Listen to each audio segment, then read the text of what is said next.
welcome everybody to another exciting episode of Under the Dome. I am your host, Alan Ulrich, here sitting on top of the camera, it feels like, with Bob Rose. How you doing tonight, Bob? Oh, I'm doing pretty well, Alan. I think summer is finally here to stay, so that always makes me a happier guy. Hope all is well down in your neck of the woods. Absolutely. Hey, so this is probably before your time, but do you know who Sly and the Family Stone are? Not really. When I first saw Sly, I'm like, oh no, Sly Stallone, Sylvester Stallone. Yeah. But then I looked a little bit further. I'm like, all right, yeah, but breathe a sigh of relief. I'm like, all right, I don't know him. Yeah, tonight's show is called Hot Fun in the Summertime, and it's a two-way thing. Number one, it is the first, I guess, the last of the off-season activity before we get ready for training camp. So it feels like summer out here. It's hot. It's in the 90s. It's very humid. So yeah, so it's hot fun in the summertime for the players, but that was also a hit by Dwight and the Family. Dwight, I knew I was going to do this. Dwight Stone, the Steelers player, Chris Bremer used to call him Dwight and the Family Stone. Well, Sly Stone passed away today or yesterday, and I heard it today on the news, and he was a funk master. He really was. I mean, early 70s funk sound. Thank you for letting me be myself again, and it's spelt phonetically. So like myself is MICEELF, Everyday People, Family Affair, Hot Fun in the Summertime. These were all big hits from them in the 70s. And I've heard the songs. They were a huge band, really a lot of horns, just a great sound. And it was all Sly Stone, really, who put this together. And he was just a fantastic musician, producer, singer. So yeah. That a lot of that stuff goes back to my childhood, hearing those songs. And Family Affair, they used to play that song on Fox whenever the Saints and the Falcons would play, because of Mike Vick and Aaron Brooks being cousins, that kind of thing. So, but yeah, when Anna comes on, she'll know. You're dating Anna a little bit. I don't know if she'll be pleased with that. Yeah, you're right about that. But yeah, I mean, okay, good. I am doing this purely from my not using my laptop anymore. I am doing this all from my iPad. So I'm impressed. Everything seems to be working. I'm getting all my functionalities out of this, so that's good. But I'm real close to this thing now. Yeah, good. I'm glad I sound better. We shouldn't have the interruptions like we used to. So. Wait, Jerry, I thought your birthday was last week. I'm sorry. Well, happy early birthday, I guess, again, because you said my birthday. I guess it was your birthday month. I was going to say, I think Jerry was calling out a birthday month. Yeah, that's the thing. That and golden birthdays. That's a big deal now. Like my daughter had her golden birthday on the 27th. She's 27 now. So they dressed like the Golden Girls, went to a parade. So she was Rue McCallahan's character. I can't think of the name of the character now. I'm sure people are screaming it right now. But yeah, they had a Rose. They had B. Arthur's character, Dorothy. They had Blanche. One of her Blanche. That's it. And they had Ma, the little old lady Ma. So yeah. I knew people would know this. I have watched the Golden Girls. I was in college when that show came on. So yeah, it was. It's a funny show. It really holds up well. I have to give it that. It really holds up well. And B. Arthur is not acting in that show. That is really how she was. Yeah. So that's even better. But yeah, I really, Sophia, yes. My kids love it. It's funny. They watch a lot of the shows that were popular in the late 80s and 90s. George Lopez show, the Nanny. Please tell me they watch Married with Children. They have not watched Married with Children. My son has, but not the girls. They do watch South Park and Family Guy and stuff like that. So I don't know. I think they would enjoy Married with Children. Yeah, a lot. My mom, when she had dementia, she loved the Golden Girls still. I mean, she would still laugh at the jokes of the Golden Girls. And they had a funny. They tried to do a sequel to it, and it just did not. Golden Palace, but B. Arthur wasn't in it, and it's not the same. I mean, it's like trying to do like After MASH. When MASH ended, they tried to do After MASH. Yep. Well, you don't have all the characters. It's not the same kind of show anymore, even though they are the same characters. Yep. So. Tried to go from Three's Company to Three's a Crowd. I think that lasted a season. Yeah. It's not the same as bringing Cousin Oliver in the Brady Bunch. Right. You're not doing that. That is a different kind of way of ruining a show. Yeah. The kids grow up. So, Bobby and Cindy, I think, were high schoolers or junior high kids. So they were too old, and Cindy was too old to have pigtails still and that whole bit.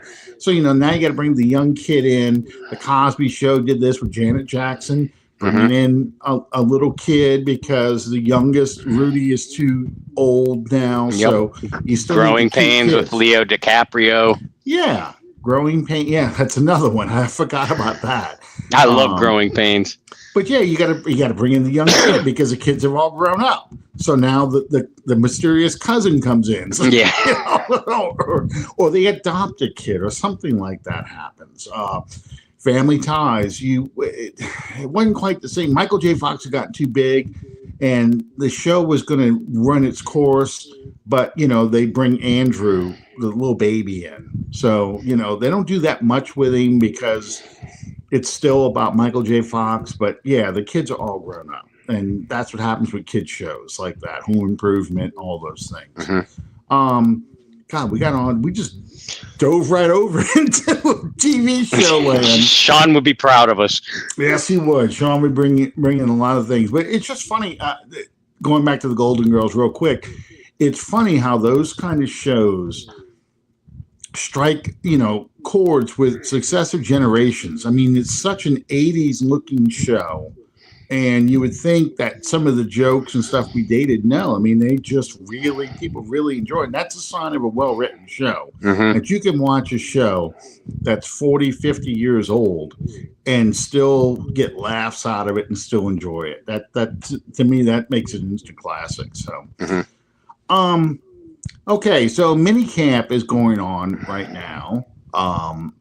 They had their first set of practices today. They're open to the public. The practices tomorrow open to the public. It's still shorts and shells, 7-on-7 drills, things like that. It's not anything like a regular training camp. But this is the last thing that the Saints will do before they take a 6-week break and then come back for training camp.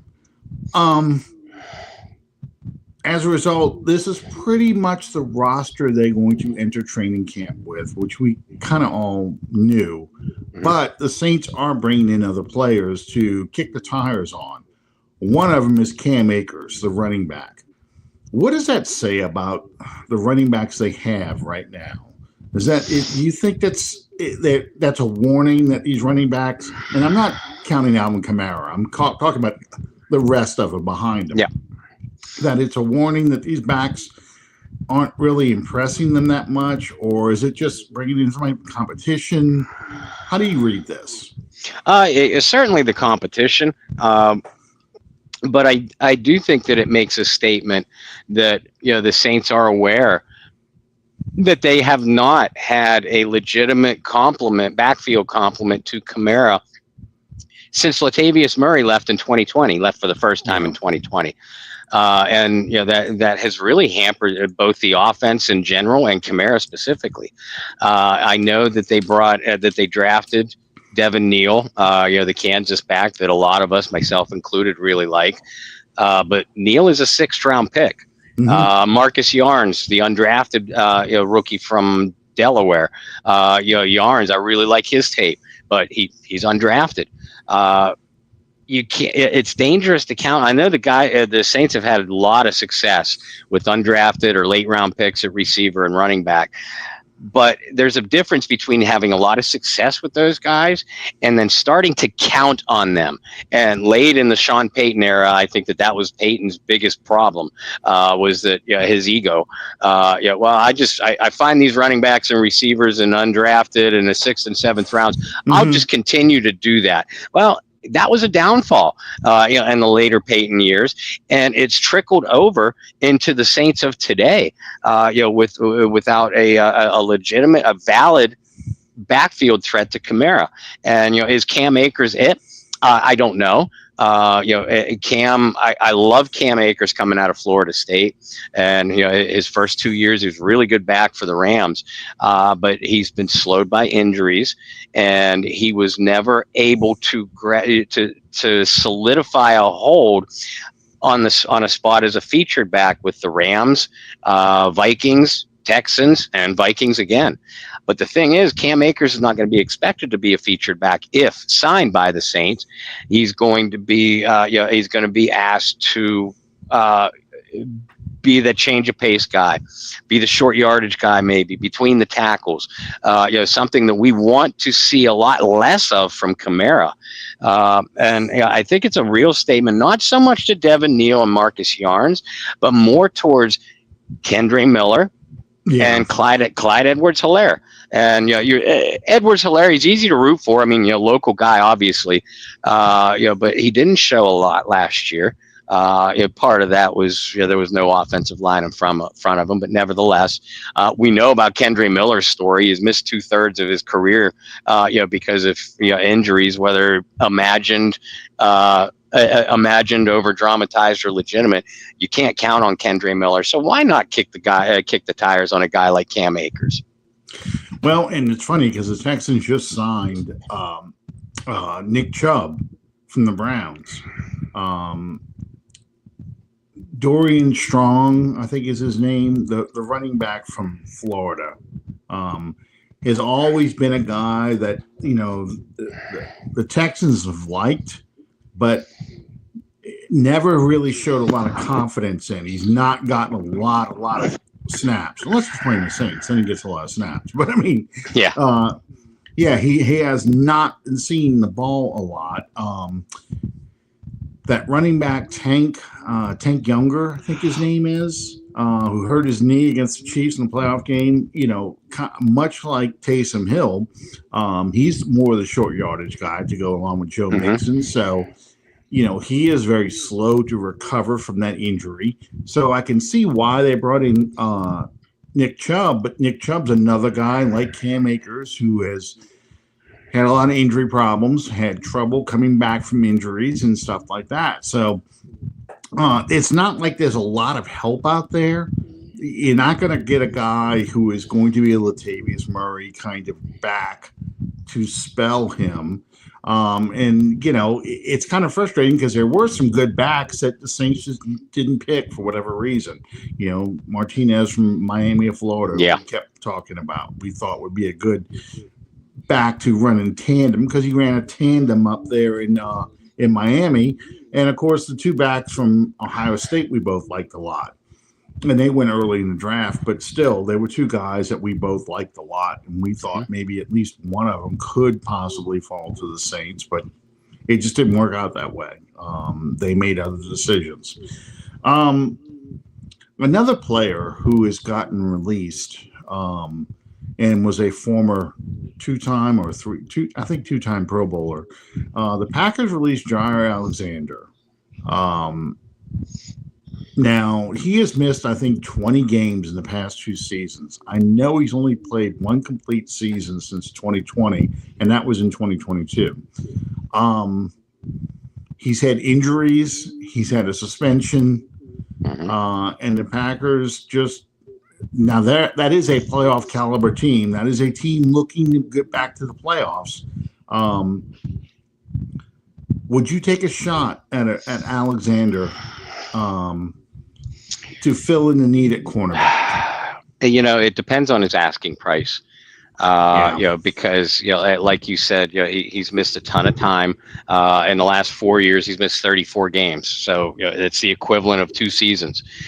If you can't count on a guy to be in the lineup, then why are you bringing him in?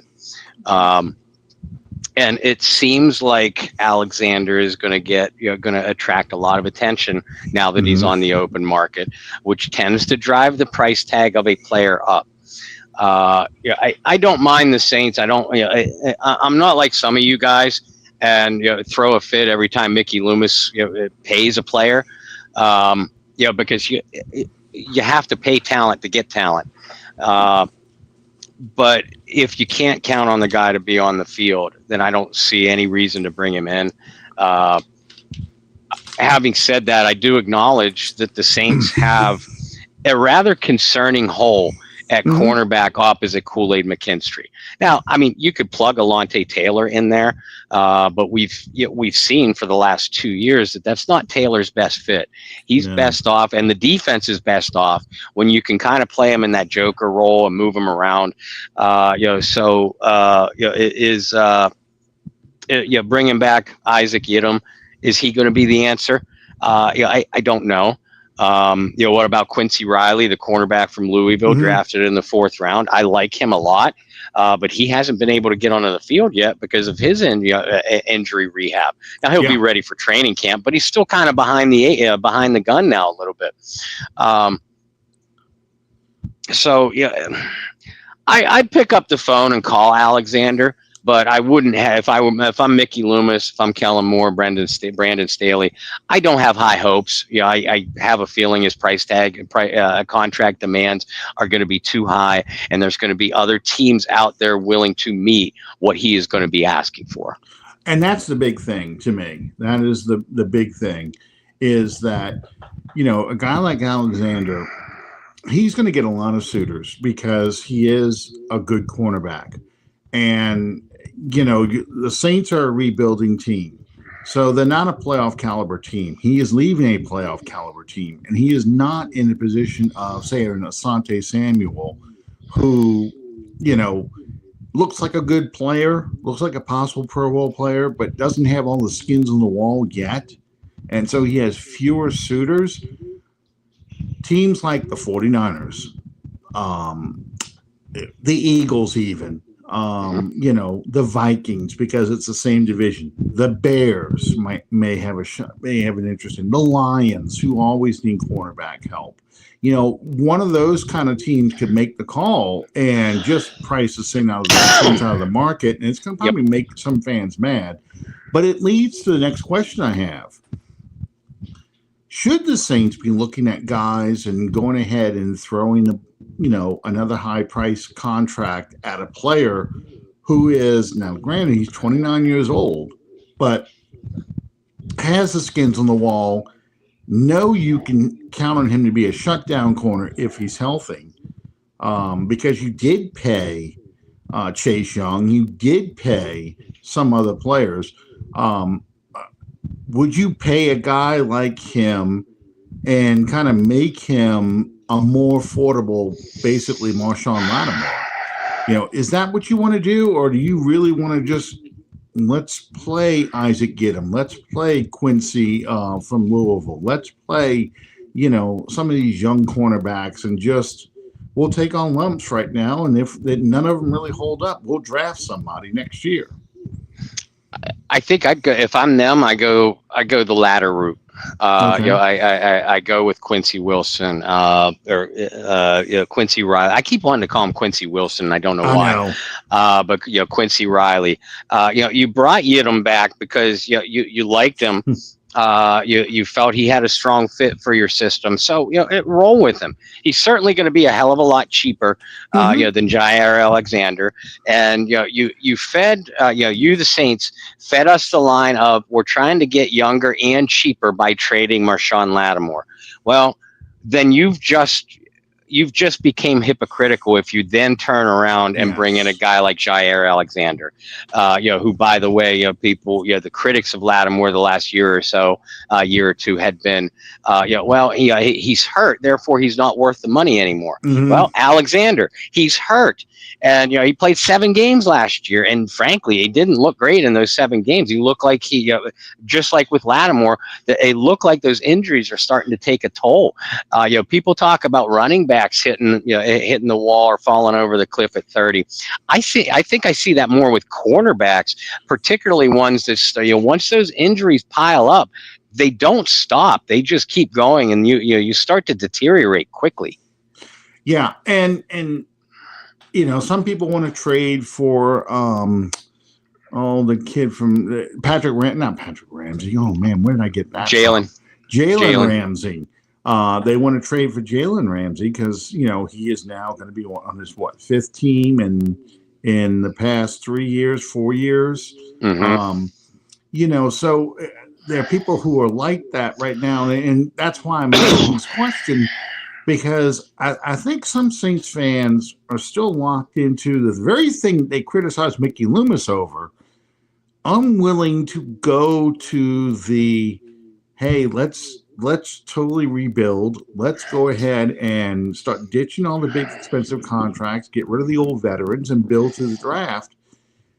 But it sounds like what they really wanted was, hey, let's draft a quarterback, load the team up with some good veterans, not paying old veterans, and we just get back to rolling. We go from 5-12 to 12-5 next year, and we're running the division, and we're in the playoffs, and we're competing for a championship and everything else. And I just don't feel like that's a realistic thing right now. That was something you probably could have done in 2021, 2022, but it's too late now. All those players from the 2017 draft class are old. Yep.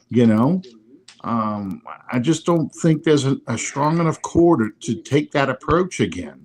And I don't think you can just spend your way into that kind of team. I think you need to draft. You need to get a 2017 draft class. Yeah. And that's painful for people to realize. Yeah, it really is, but it's also reality. And whether the Saints want to publicly use the word rebuild or not, I believe privately that they do feel that way, because their actions show it. Mm-hmm. They didn't throw a lot of money around in free agency. They were very strategic with their free agent spending, and through the draft, they didn't reach for anybody. They didn't reach for positions. I mean, we can squabble and quibble about, they should have grabbed this guy at this position instead of that guy at the same position. That's schematics, and that's just personal preference. It was obvious that the Saints identified their team needs in the draft and try to fix them in the draft. At this point, again, it would be hypocritical, if you then threw money around to the same type of player that you either just got rid of or are in the process of gently pushing out the door. Yeah, I mean, I said this to somebody the other day on Twitter, that the Saints haven't had a rebuild through the youth and through the draft. They haven't done that since 1981, when Bum Phillips arrived after the 1980 team. When Jim Mora came in 86, they had a great draft class, but he brought in a lot of guys from the USFL, Sam Mills, Vaughn Johnson, Van Jakes, Antonio Gibson, Chuck Comiskey. I mean, that's just a handful of names I can think off the top of my head. But you already had the 81 draft class with Ricky Jackson and Jim Wilkes and those guys in there. And he was supplementing that with the 86 draft class and the USFL guys. Oh, I forgot Bobby Hebert, another USFL guy. 81, you drafted Dave Wilson in the supplemental draft, as your quarterback of the future. And you got rid of Archie in 82. The plan was to start Dave Wilson, but of course Dave Wilson gets hurt in the preseason, so they bring in Ken Stabler to run the offense. with the idea that he's going to mentor young Wilson until he's ready to take over in 83 or 84. That never really happens, but that was the philosophy. That was the intent. In 2000, they did draft a lot of young guys, but they also were able to spend money in free agency because they only drafted one guy in 1999, and that was Right. Ricky Williams. So now you're bringing in Joe Horn, you bring in Norman Hand, you bring in, the linebacker. I can't think of his name right now, but they bring in the linebacker. He ended up getting hurt. He didn't play until 2001. But it's like, I got the book behind me, but it's like 10 players or 8 players in 10 days they brought in, all free agents. But you had that money because you didn't have any draft. You didn't spend any draft money. And in 2006, same thing. Bring in Drew Brees. You bring in Scott Fujita. You trade for you trade for Mark Semino, and you trade for the other kid from the Eagles. I can't think of his name. The heavy set guy, the nose tackle. God, I can picture him right now. Me too. But anyway, you made those trades. You traded for the center from Notre Dame, who was with the Cleveland Browns. You brought in veteran players, so it was not a youth rebuilding thing. But you had some young players because you had a good draft class in Marcus Colston and Reggie Bush and Roman Harper and all those guys.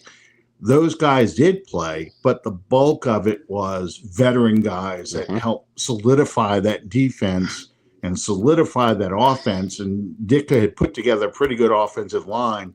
They were all set to go. That's why they turned it around so fast. So that's a long-winded explanation to basically say it's been 44 years since we have watched the Saints try and build through the draft. That's 2 generations. That's a long time for a lot of people, and they're not sure how long is this going to take. You can look at these things with the benefit of hindsight and say, okay, it took us 3 years to turn this thing around. But right now, at this point, you don't know how long this is going to take. So this is really hard for people to swallow right now. That's why you're starting to see these people asking for Jameis Winston to come back. Yeah. Because they don't have faith in Rattler or Shough. So their attitude is, well, if we're going to lose, let's get Jameis Winston here. At least that'll be fun. That'll be good for my fantasy team because I know he's going to chunk the ball all game. So I know that the Saints receivers will be worth something in fantasy football. I can at least have Saints players in my fantasy team.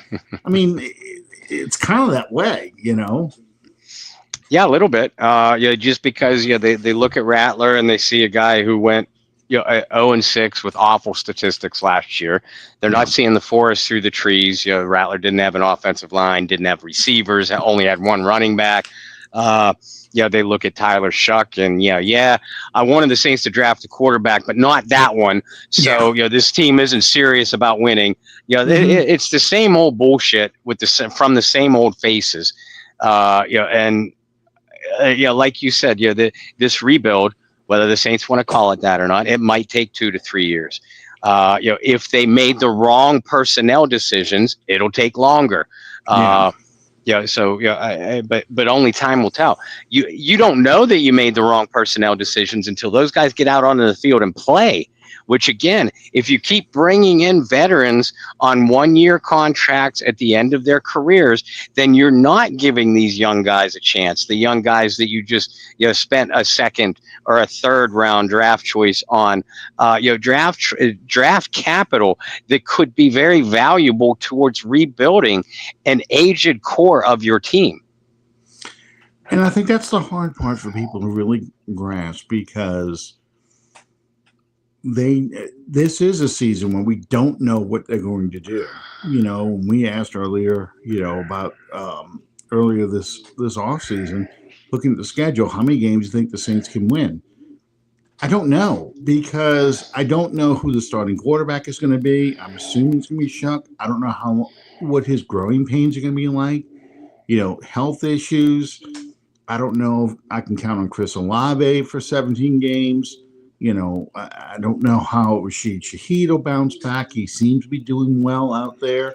When does Taysom Hill come back, and what kind of shape is he in? It's a lot of questions. So it's interesting for me from that standpoint, but for the average fan who's used to, okay, I know Drew Brees, he's going to make even the crummy receivers look good. He's going to put the ball where it needs to be. I know what Sean Payton's going to do with this offense. The defense may not be that good, but I know Sean Payton and Drew Brees can put points on the board with anybody. Right. So you have that feeling of security that we may, even during the 79 seasons, we may not be a good team, but Drew Brees is going to do some things and make this a good, entertaining team to watch. And they don't have that right now. You don't have that kind of confidence. You're looking at now, like, I don't even know who half these guys are. Right. And they're going to have to prove it to me, before I put out my money to go watch them in the stands. So it's just tough. It's tough right now for this generation of Saints fans. For me, and for guys who've been around for a long time, it's like you. Yeah, this is going to be a lot like the early 80s Saints to an extent. We'll see if it's going to be good or bad, but I think it'll be interesting to see how they turn this thing around. I'm curious to see what kind of play caller Moore is.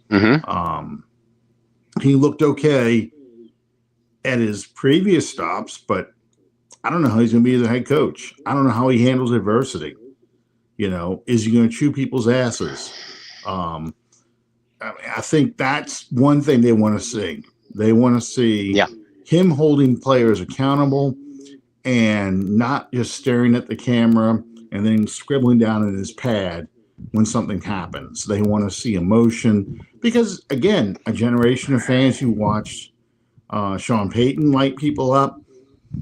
You and I, who are old enough, remember Jim Moore, getting pissed off and lighting people up in the post game conferences and things like that.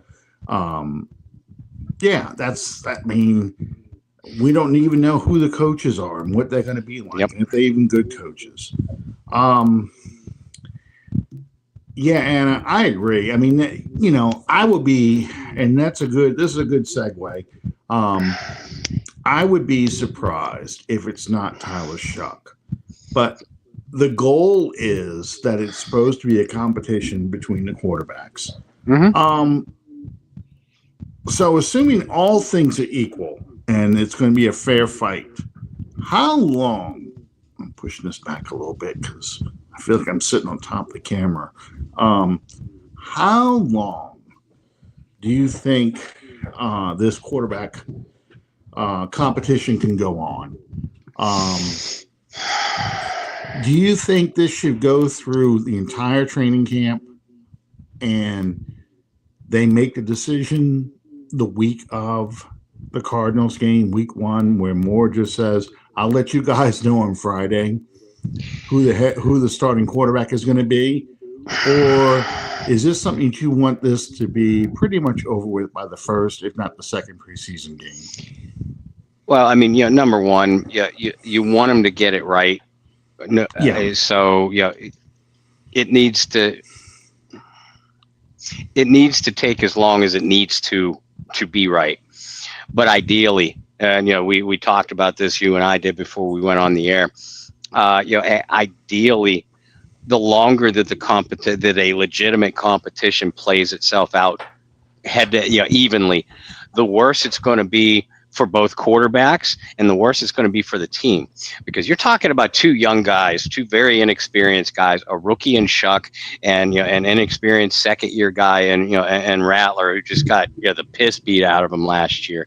Yeah. So one of these guys needs to take control of the competition early playing well. Not just, and that's what I said. You got to get it right. You don't want to just be naming a guy because he was the lesser of two bads, because that's not good either.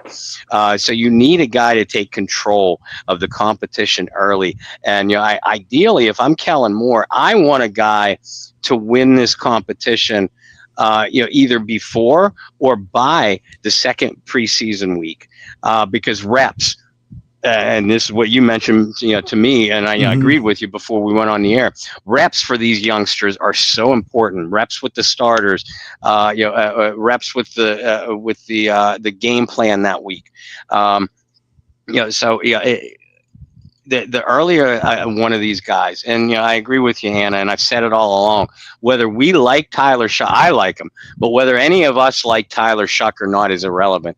The Saints liked him enough to identify him at pick 40 as the guy that they want to run their offense. So that's the guy that they want to win the quarterback competition. Now, all is fair in love and war, so you're hoping Spencer Rattler gets a legitimate shot. And if Spencer Rattler outplays Tyler Shough, then he should be the starter. But again, whoever it is needs to win this battle early and decisively so he can get the reps that Moore wants his quarterback to get for this offense. And that's the key to me. I feel like for a lot of people, it's going to be a really close competition. I don't think either quarterback, especially Rattler, will run away with it. And I think that's going to be the hardest part for people to try to accept, that if, let's just say for the sake of argument, Rattler starts the first preseason game, looks okay, leads the team to a touchdown drive, looks pretty confident running the offense, plays for about, I guess, a quarter and a half. And Shough comes in, looks okay with the second string, but doesn't look as good as Rattler, so they reverse it. And then Shough comes out, and he looks really, really good. Not dominant, but looks really, really good. In a quarter and a half of play, Rattler comes in. He doesn't look nearly as good with the second stringers. So fans are saying, well, this guy looked great on this drive and this guy looked okay. You got the back and forth deal. And then he goes and makes the announcements. Oh, see, it was just a show practice, or show game, because we were there at the practice. This is why I also wanted the practices to be like in California or somewhere away where the fans aren't sitting there watching all the time. I know fans are like, hey, we want to see this team. You want to make this team bond with the fans. Leave the practices open so the fans can come out there and see it in Metairie. This kind of stuff, this kind of team with a lot of question marks and stuff, I really wanted them to be away from here and focused. It's just the coaches are going to make the decision. But some people are going to be like, yeah, they're going to have their thumb on the scale to make sure that Shough wins the competition. And that's probably my worst nightmare of the two. I really would like for one to win it outright. And I'd like for that one to have it pretty much sewed up in the first preseason game. I don't think that's going to happen, but that's my fantasy. Yes, Anna, I have heard this rumor, especially with now that Aaron Rodgers has made his decision and is going to the Steelers. Now everyone's like, okay, what's going to happen with Kirk Cousins? Is he going to get traded to, this makes no sense whatsoever, but is he going to get traded to New Orleans? We just sent a guy out. We just made a guy retire. Our version of Kirk Cousins retire. Why do people, and again, it's because, just like we were just talking about with Jameis Winston a second ago, it's this thing, well, the Saints don't have a quarterback because they didn't draft the right guy. They didn't draft Sanders. They didn't go and draft or trade up to go get Dart. They took this guy Shough, who we had rated as a 6th-round pick back in March. They took him in the second round. So, that guy can't be any good. They need a quarterback. These are the quarterbacks that are probably going to be available. They're not going to take. First off, the Falcons aren't trading within the division. No. And secondly, the Saints aren't going to take this guy with this contract. They're just not doing it.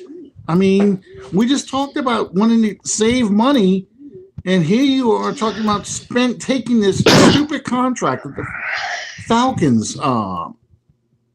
Yeah, it's dumb, but this is the off season, and this is the kind of stupid stuff that they put out there. I mean, have you heard this rumor? I have, and it doesn't come from any reliable sources, and I'm including Florio and NBC and Nick Shook and those morons, because God forbid they do real work. This time of year, like some of us at the mid-level media, we're doing real pieces, real analysis, real what if scenarios, realistic what if scenarios. And Kirk Cousins in the New Orleans Saints uniform. The reason why I haven't addressed it on any show and I haven't written any articles about it is because it was never a realistic solution. It's the same reason why I didn't do anything on Aaron Rodgers. The Saints were never ever in the Rodgers sweepstakes. We're never ever interested in Cousins. It was either going to be Carr or a draft pick. That's it. End of story. Yeah. None of it makes sense because none of it is logical.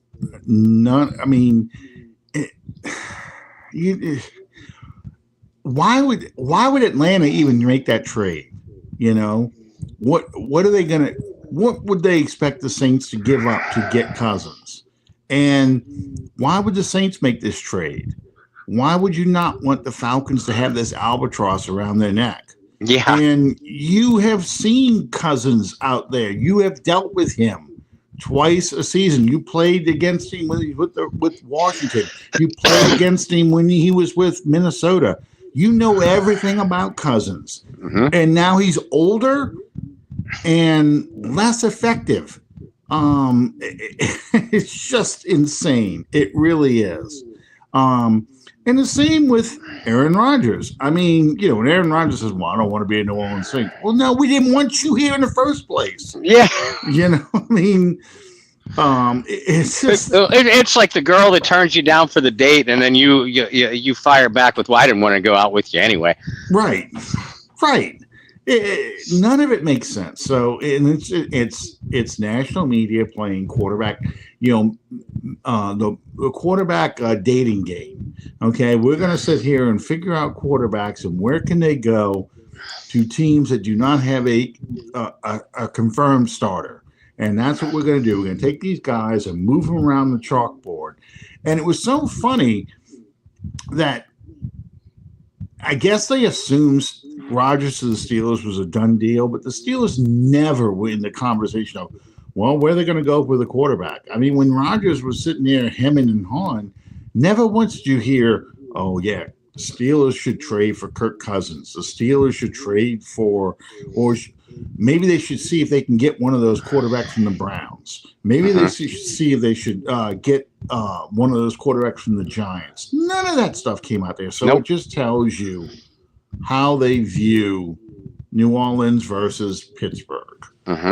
New Orleans, yeah, they had some success with Drew Brees and Sean Payton, but that's really the unusual part. What they should be is they should be the farm club for the real NFL teams. And I saw yet another. This is just the equivalent of what the hell is the name of that? I just drew a blank on this one too, but it's like a trash, rumor site, like NFL rumors, one of those kind of things on Twitter. Do the Saints trade Alvin Kamara to Dallas? I mean, come on. Somebody asked, I'm surprised Taysom Hill's not a Bronco yet. He's got 1 year left in his deal. It's $10 million. The Saints take a hit for trading him. Why would they trade him? And he's not healthy either. Right. So, why would Denver make that trade? So, Yeah, it's people just not even caring, just throwing these things out there. Hmm. You know. Um, that said, with it looking like it's going to be Shuck and Rattler 1 and 2, um, and Jake Hayner predictably probably not going to make the roster, or if he does, he could be a practice squad candidate. You know, if they still can do that. Do you think the Saints do sign a veteran quarterback either this summer or wait till training camp and maybe at the end of training camp? If they sign one, it isn't going to be until a week or so into training camp. And the only way that that would happen is if the Shuck Rattler competition isn't progressing and developing like the coaches hope. Whoever wins this quarterback battle, they want to see progression. They want to see development from. These things go in stages. You're not going to walk out there and be, Drew Brees, Peyton Manning, John Elway, in their primes, right off of the bat. But if either guy or both guys aren't developing how Kellen Moore wants them to, how quickly Kellen Moore wants them to, then is the only way that you'll see the Saints go out and sign a veteran. And right now, and you mentioned Jameis Winston before, and the other rumor in the wind has been, the Saints are going to trade for Kenny Pickett because the Browns quarterback room is loaded, and Pickett was the backup for Kellen Moore. They're playing kindergarten connect the dots here, and not doing it very well, by the way. Because you don't go from 1 to 4, and connect the dots. The Saints aren't going to trade for either of these guys. Not Jameis Winston, not Kenny Pickett, not anybody. The reason why is this: look at the quarterback situation in Cleveland. You ruled Deshaun Watson out. He's feeling somebody up, and got hurt again. But you still have Flacco, Pickett, and 2 draft choices. Yeah. You look at the Giants situation. The Giants signed Wilson and Winston, and then turned around and not just drafted Dart, traded up for him. Mm-hmm. So somebody in both of those quarterback rooms is going to be the odd man out and released from the team. At that point, maybe the Saints pounce.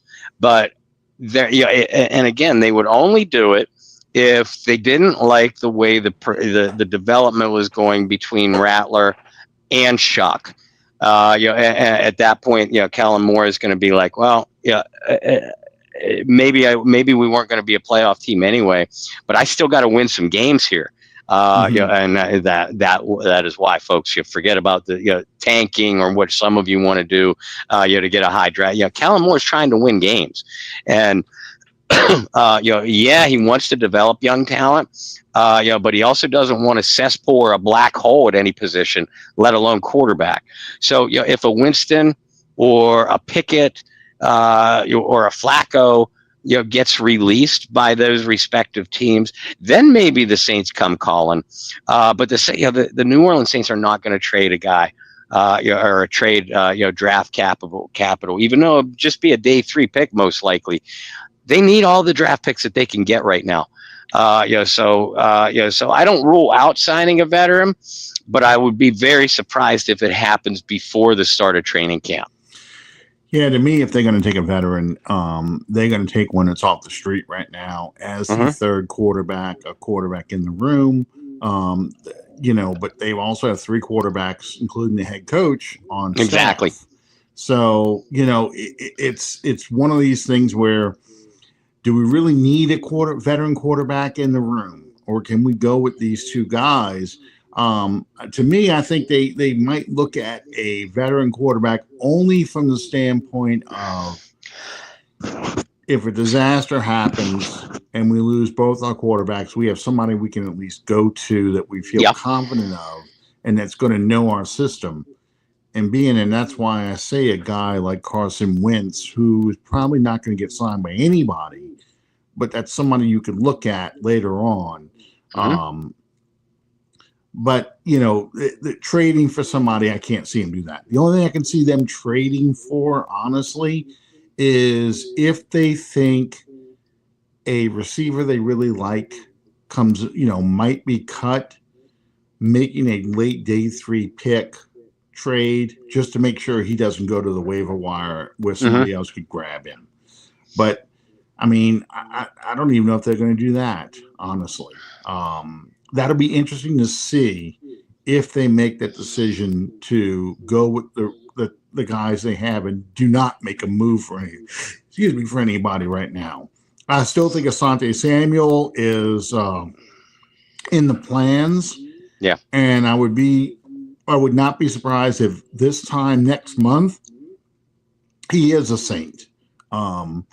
But other than him, I think the Keenan Allen thing just isn't going to happen. Same with Amari Cooper.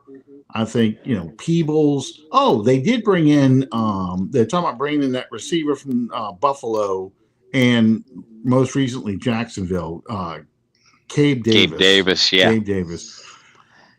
Okay, so I've heard everything from he is a deluxe version of Traquan Smith to he is a heavier version of Robert Meacham outside of 2009 and 2011 season. How would you describe Gabe Davis? And never bring Traquan Smith's name up to me again. I would describe Gabe Davis as a little bit closer to Marquez Valdez-Scantling.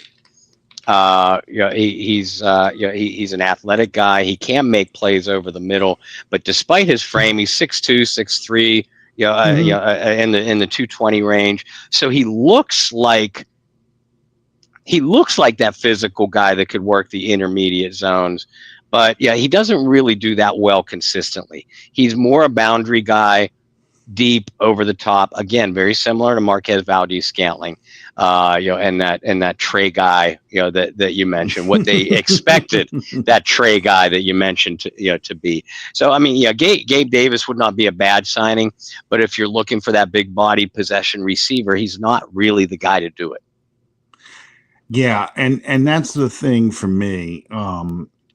I'm not that excited about signing him. I mean, I know why people want to sign him because he did get a big deal in Jacksonville. Mm-hmm. So he's not looking for money because Jacksonville still got to pay him.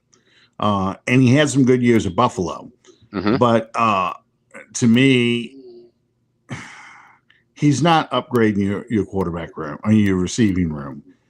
He is probably a number 3 and number 4 receiver, even on this team.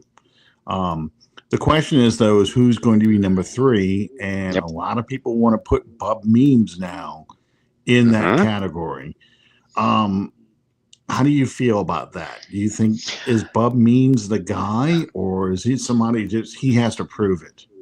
Well, I mean, he definitely has to prove it, but it cracks me up because everybody's now jumping on the Bub Means bandwagon because he had a few very nice catches in 7-on-7s, during OTAs and at the first mini camp. Well, I've been writing about talking about Bub Means since the beginning of the offseason. Even on draft night, I was talking about Means when we were talking about the Saints need our feeling that the Saints needed to add a physical intermediate receiver. And if they didn't, that kind of tells us that they feel like Bub Means is ready to take that next step because Bub Means is that kind of player. I give Bub Means a very good shot to win the number 3 or 2B receiver. For that reason, they don't have anybody else on the roster that can do what he does, and that's make contested catches in the intermediate areas and in high traffic areas. It's not Brandon Cooks, it's not Rashid Shaheed, it's not Chris Olave, it's not, despite his frame, it's not Donovan Peoples-Jones either.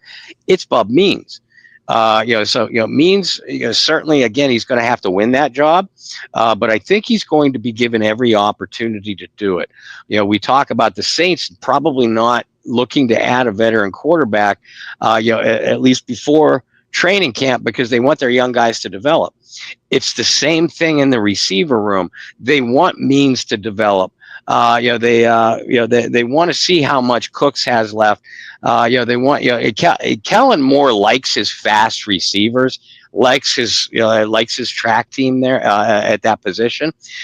But Kellen Moore has always had, everywhere he's been, he's always had that one physical guy. He had CeeDee Lamb in Dallas.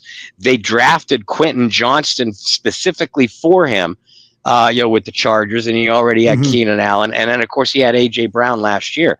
But you look at the rosters of those teams, where when Moore was the offensive coordinator, and that's all they had. They had that one big guy, and then they had a bunch of fast guys.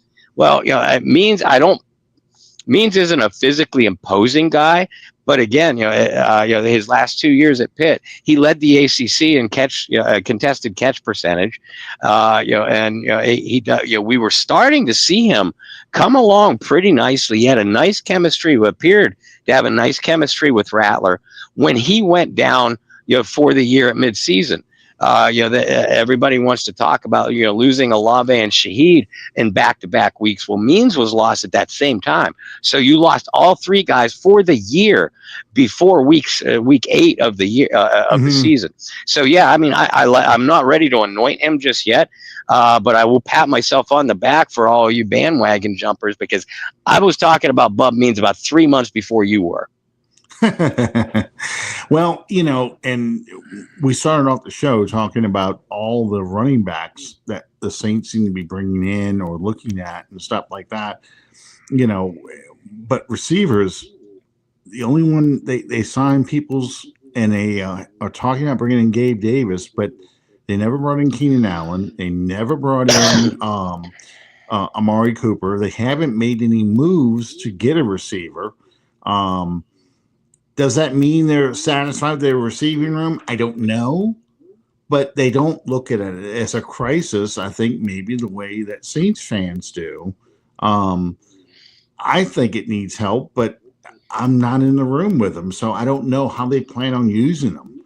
And I think it needs help only because I don't trust any of these receivers to stay healthy for 17 games. I think we need more bodies out there because I just think there's too many guys who are going to get hurt, but I'll throw Bub Memes in there. I don't have confidence that he can play 17 games. 17 games is a long time. It is a very long season. I was talking about before about how the NFL used to be finished before Christmas. The regular season was finished before Christmas. And now it's finished in, second week of January because of so many games. It is so hard for these guys to stay healthy that you need the depth. You need 4 and 5 receivers deep and guys you can count on. And how many times did we see with Sean Payton? And we didn't notice it because it was Drew Brees, but how many times we saw with Sean Payton that, he was going out there with Traquan Smith, with that kid Carr. Keith Kirkwood, bringing in those guys and you're relying on them to make plays for you. They don't have to have 10 catch, 100-something yard games, but you got to make 2 or 3 every week, and I don't know who that guy is going to be at receiver 3. I'm assuming it's going to be Brandon Cooks. I don't know where he fits in this offense because he is a smaller receiver on the wrong side of 30. So it's just, again, like we've been saying the whole show, there's so many unknowns and so many things you're not sure about that you just sit there and look at it and go, man, I wish they could just grab somebody that we could say, okay, that's someone that I feel good about at that position. The funny thing is, the one position they are bringing a lot of players in is defensive tackle, inside defensive tackle. Yeah, they keep bringing in guys to look at. They brought in last week a guy from the Vikings. To look at a defensive tackle. is it? I said this draft night too.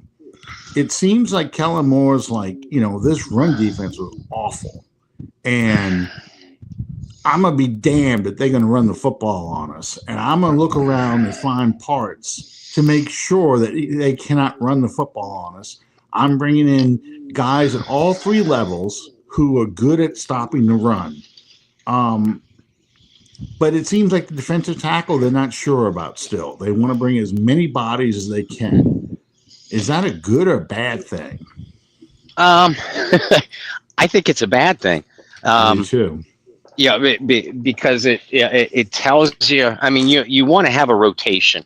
There. Brandon Staley has always had a deep rotation at that position. But what's that say for the guys that are there? I'm not worried about Bresee. Frankly, I think Bresee is likely going to be a defensive end when they play the 3-man fronts.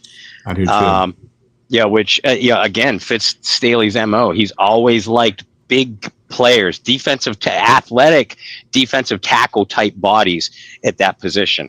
But we said it on draft night. During draft coverage. Where's the nose tackle on this team? Kalen Saunders looks the part, but that's not his style of play. Nathan Shepard, not his style of play. Now they traded for Godshaw. That is his style of play, but where's the other guy? Vernon Broughton. I understood why they made the pick of. Is it Broughton or Brockton? I think it's Brockton. Okay. I understood why they made the pick of Brockton, but he's got some developing to do. He doesn't play with the leverage of a traditional nose tackle. So, his legs too, how skinny his legs are. So it's like he's got a lot of bulk up top, but he's not somebody who's got a lot of, as my coaches and guys used to say, a lot of sand in his ass. Yes. Doesn't have a lot of weight below the waist. So you're looking for somebody else to rotate with Godshaw, and I honestly don't think Saunders or Sanders likely makes this team. I think that's a pretty big, and they just paid Saunders. So he may last another year, but I don't know who makes this team. I can see a lot of cuts from his defensive line. And one of the guys that we thought would really do well in a 3-4 scheme, the defensive tackle from last year's draft class. Christian Boyd. I thought he had a good shot at making this team, but we're not hearing anything about him. Again, you got to wait for the padded practices. You got to wait for the before you start making that judgment. But, I don't know if they have that guy, and I think bringing these defensive tackles in tells me they don't feel like they've got that guy. Yeah, and it tells me that too. That's why you and I keep saying, we might be, it might keep saying this and might keep saying that, but you got to look at the team's actions. Who they're bringing in, who they're not bringing in, and that kind of gives you an inkling about how they feel about these different positions, at least at this point in time. Yeah, no edge rushers. They haven't brought a single edge rusher in. They didn't draft one. Nope. I mean, you want to count the kid in the 7th round, but I mean, you just didn't get. They didn't make that a priority, and all they keep talking about is it's going to be Chase Young and Carl Granderson, at a lighter weight as your edge rushers. That's a surprising thing for me because I felt like that was a big need on this team. Every mock draft, and this goes back to the draft, every mock draft, I had an edge rusher going to the Saints. If not at 9, I had him going at 40. I had an edge rusher going somewhere in the first 2 rounds. I mostly traded down so I can get extra picks to make sure I had room for a quarterback because I needed edge rusher. And that's exactly what I was doing. My first 3 picks, in some way, shape, or form, were quarterback, edge rusher, and cornerback. Mm-hmm. And one of the 3 positions that the Saints have not brought anybody in other than drafting a quarterback. They didn't bring in a starting cornerback. They haven't brought in an edge rusher. They brought in a shitload of defensive tackles. They brought in some offensive linemen. It's I don't know how.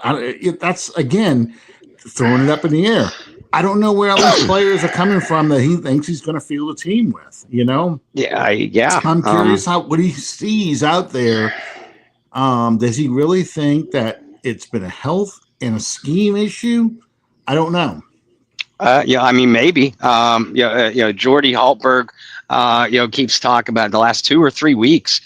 He keeps talking about, hey, when the subject of edge rusher comes up, hey, maybe Isaiah Foskey, is going to show that he has something. You put him in space as a stand-up rusher. That fits well with Isaiah Foskey's athletic profile. But I mean, it's clear that Foskey is absolutely clueless out there, at least based off of what we've seen so far. But you talk about Granderson and Young, and I don't think there's any question that Brandon Staley plans on those 2 being his stand-up edge rushers. But you need a third guy. Where's the third guy? Is it Foskey? If you look at the roster right now, based off of experience, is it going to be Foskey? A special teams guy in Rumpf? Or your 7th round draft choice in Diggs. Those are your choices at this stage. Yeah, and it makes for a lot of uncertainty, and maybe somebody does step up. Maybe they see something in somebody that they could do something. But and this goes back to a conversation we had 2 weeks ago, maybe 3 weeks ago. Players on the bubble, and there's a lot of them from that draft class from 2 years ago. Foskey is somebody, Kendra Miller is the other one. Both of those guys are oozing talent. Okay. Foskey has the skins on the wall from Notre Dame, but he hasn't shown anything in the NFL. Miller has shown flashes. We see his capabilities. We see that. But he hasn't figured out the offense. He doesn't look sharp enough out there to know that you can trust him to do all the things he's supposed to do. And, so again, fans may think he should be out there. The coach is like, I can't trust him, So I just don't. It's another question mark. Can these guys stand up and make an impact? I don't know if they can or not. And to me, if all the things that we've been talking about on this show and for the past 3 weeks, if more than half of them go the wrong way, this is a 4-win team. Because not because of the quarterback, but because of the other pieces that didn't work. Last thing before we get out of here, Trevor Penning being moved from tackle to guard. That seems like that is the plan. They haven't been playing around a lot with moving. We're going to try and put Banks in at guard. We're going to leave Penning at right tackle and all these things. They haven't been doing any of that.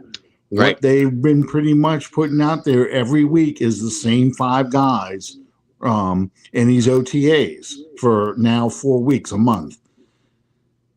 They may do a little playing around in training camp, but I think we can expect now the starting offensive line to be Banks, Penning, McCoy, Ruiz, and Fuaga. Some people now are looking at us going, oh, is this going to be a strength? Is this going to be, the strength of this team? It's the way the 0-16 or 16-0, attitude of Saints fans. But let's say, for the sake of this argument, Penning works out well. at guard. Is this a strength? If Penning works out, yeah. If Penning works out, and Banks is a talent at left tackle, then this all of a sudden is a strength. Because the human turnstile Ruiz in pass protection, he's a good run blocker. Again, if McCoy can stay healthy, he's one of the best centers in the National Football League. Even that trash site PFF recognizes that. They ranked him 4th in their rankings. And Fuaga, I know Fuaga. It's not like Fuaga is learning a new position. It just having to get reacclimated. So there are going to be some bumps in the road. You're talking about a rookie in Banks, another new position for Penning, and a reacclimation for Fuaga. It could be a strength. You're talking about 4 first-round draft choices and a second-round draft choice. A high second-round draft choice. So, it could potentially be a strength. And I noticed the same thing that you did, despite what the coaches were telling us. And, we're gonna play around with different mixtures, and we're going to find, the top 5 guys, regardless of position. It seems like right now that they've settled very early. And I agree with what you said. We'll see some different combinations, but most of the mixing and matching was probably going to be done through OTAs and minicamp. Yeah. And so, I think that's also going back to the top of the show. That's why they're bringing in running backs, because I think Moore's plan is to protect his quarterback by running the football extremely well and having an offensive line that really can push people around and run the football well. So, the quarterbacks now have time via play action pass and so forth to hit those deep shots. So this will all be interesting. For those of you who might be going to training or mini camp tomorrow, Taysom Hill is there, but he is not going to be participating. Foster Moreau also is there, not participating. Everyone is there, but the injured players will not be participating. So it's going to look like a lot like what we have been seeing in the other OTAs. It's going to be a lot of 7-on-7 drills and a lot of no contact kind of thing. The first contacts, I think, will be in training camp, probably around day 4 or day 5. Bob, do you have a Bayou Blitz coming up this week? Yeah, we do. Plan on going tomorrow. No guest, at least not right now. I don't have one lined up. So it's just going to be, Brendan and I, doing a lot of what you and I did. Talk about the different positions. Talk about what we're looking for out of these mini camp practices, and like you alluded to, forget the line play because there's not going to be any it's just going to be patty cake in there. So what one-on-one battles, at cornerback, at receiver, guys that could possibly not earn a spot on the team because it's too early to talk about that, but start to turn some coaches' heads. Early dark horses that we're going to be looking for. Different specific things from the quarterback and from the defensive backs, et cetera. That's going to be our primary topic. Oh, for those of you who care, Blake Garupe was out there kicking, and he was like 6 for 6, medium and long distance kicking. It's weird. I don't know what it is. Maybe it's the DA stench on him too, but people just really do not think much of Blake Garupe. No. They really want to see if this kid, who is still with the team, the international player, if he is going to be able to challenge, maybe earn a starting job. And, Will Lutz is still a fan favorite. Not to the level of Morton Anderson, but still a fan favorite. Like, DA made the wrong choice. But Group A has really been a solid kicker for us. I mean, it's hard. We don't talk a whole lot about the kicking game, but that's actually a good thing, because if we were talking about the kicking game a lot, that means our kicking game sucks. Yes. And we have gone through that too. So I just wanted to throw that out there before we got out of here. Okay, so last 2 days of minicamp, 6 weeks off for the Saints, and then they go to training camp in New Orleans. Hopefully all the Saints players can stay out of the news, because the only news that happens now is bad news. Like poor Jonathan Vilmer got busted for a suspended driver's license because he said, fuck them tickets. And hadn't paid any of his tickets, so he had a suspended license. But yeah, I mean, it's not going to, I doubt it's going to affect his thing over at Fox or anything like that. But, you know, let's not get any Saints players arrested. Okay. That's all I'm asking. No arrests, nobody in the news, nothing like that. Check out the Bayou Blitz tomorrow night or Thursday night. Is it tomorrow night? Tomorrow. We're going tomorrow night. Tomorrow night. Check out the Bayou Blitz tomorrow night, and we'll see you next week on Under the Dome. All right. Good night, everybody. Good night.